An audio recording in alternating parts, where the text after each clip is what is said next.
Hello and welcome to my presentation. My name is Daniel Jiménez and today I'm going to talk about economics. In detail, the production possibility frontier.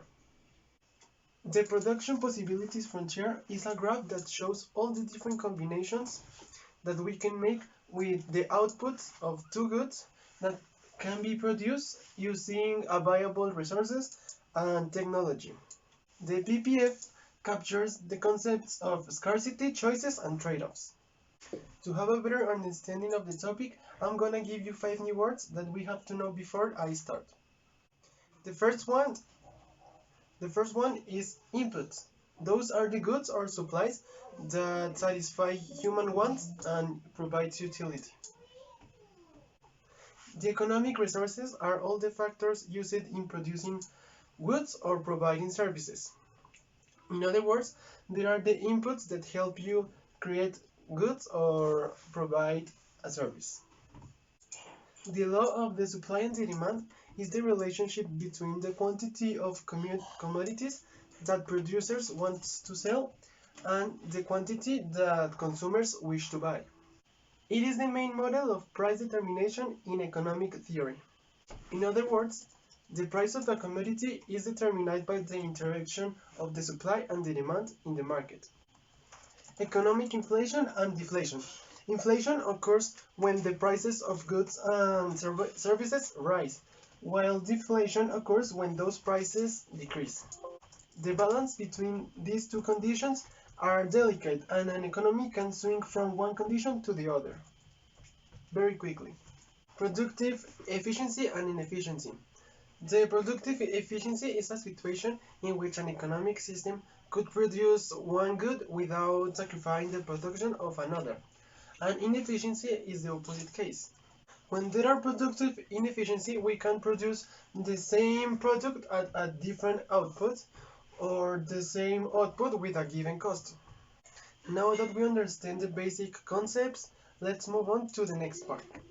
Now, for the first example, we have the PPF of a company that sells electronic devices like cell phones and iPods. Here we can see that when the company produces 10 cell phones, it also produces 20 iPhones. And when it produces 5 cell phones, it produces 30 iPods. Now for the efficient situation, you have all of the points all over the line. You are using all of your resources, you are producing as much as you can, and you are being efficient. Now in the inefficient situation, you maybe got one point right here, and you're not using all your resources, and you are not working efficiently. That's why the production decreases.